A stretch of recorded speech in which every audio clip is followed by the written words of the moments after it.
To err is human, so goes the familiar adage. Mistakes, lapses, and misjudgments are part and parcel of who we are. In the aftermath of these missteps, the act of apologizing is often seen as the first step towards reconciliation. There is comfort and dignity in a sincere, "I'm sorry," a gesture that can soften hearts and open the door to forgiveness. Yet, while apologies are important, they are not the end of the journey toward repairing trust and relationships.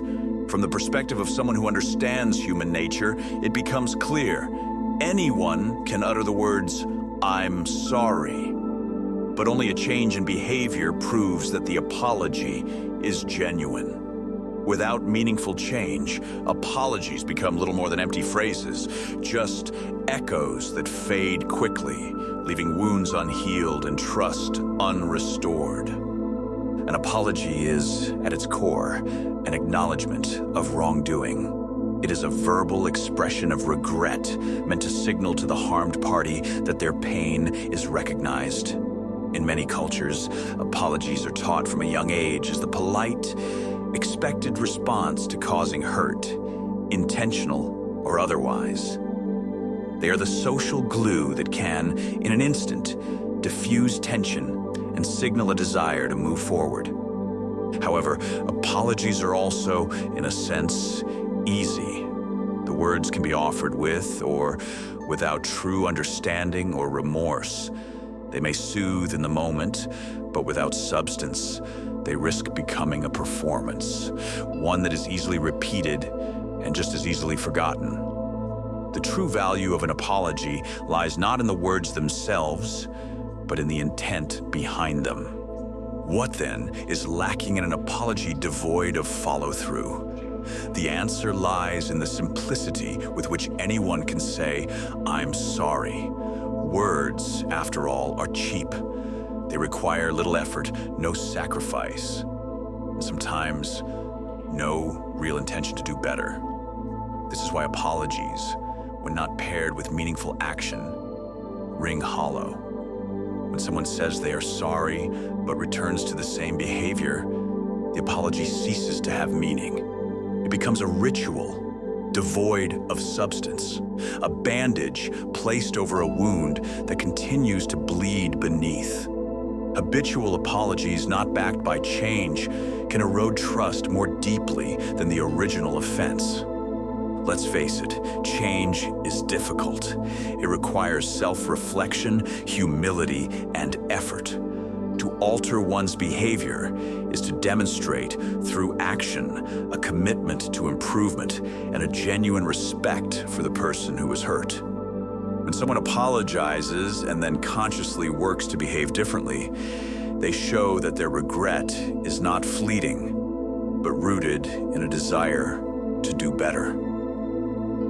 From the perspective of someone who has been hurt, a changed behavior is the truest form of apology. It is evidence that the person who wronged them has listened, absorbed the lesson, and is willing to put in the work to rebuild trust. The change does not have to be dramatic, but it must be consistent and observable. A single act of kindness or consideration is meaningful, but true transformation is demonstrated over time. Trust is not built on words, but on patterns. When apologies are followed by the same harmful behavior, trust is eroded. When apologies are followed by genuine change, trust is restored and even strengthened. Psychologically, actions serve as evidence of intent. They provide the proof that words alone cannot offer. An apology without change can, over time, become a form of gaslighting, a way to placate the injured party without addressing the root of the problem. When "I'm sorry" is offered repeatedly in place of change behavior, it can make the recipient doubt their own expectations or feel guilty for continuing to be hurt.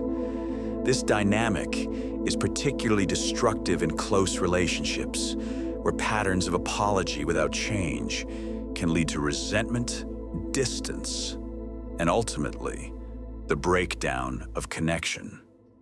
It is not uncommon to hear people say they apologize all the time, but nothing ever changes. These are apologies that have lost their meaning. In contrast, when someone recognizes their mistake, apologizes, and then takes concrete steps to improve, the apology is validated. The person who is hurt feels seen and valued, and the relationship has a chance to heal. Change is not easy. It requires vulnerability and a willingness to face one's own shortcomings and acknowledge the need for growth. It is an act of humility to admit not only that one was wrong, but that one must become different to avoid causing harm again.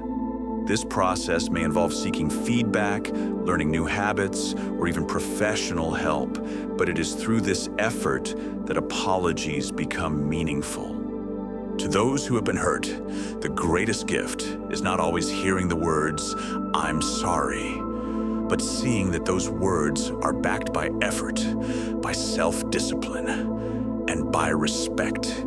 It is in the changed behavior that the apology takes form, moving from a fleeting utterance to a living testament of care and accountability. While an apology is a good starting point, it is not the destination. Words on their own are not enough. True remorse is revealed not in what is said, but in what is done. For anyone who has been hurt, there is little comfort in empty words. In the end, actions will always speak louder than words.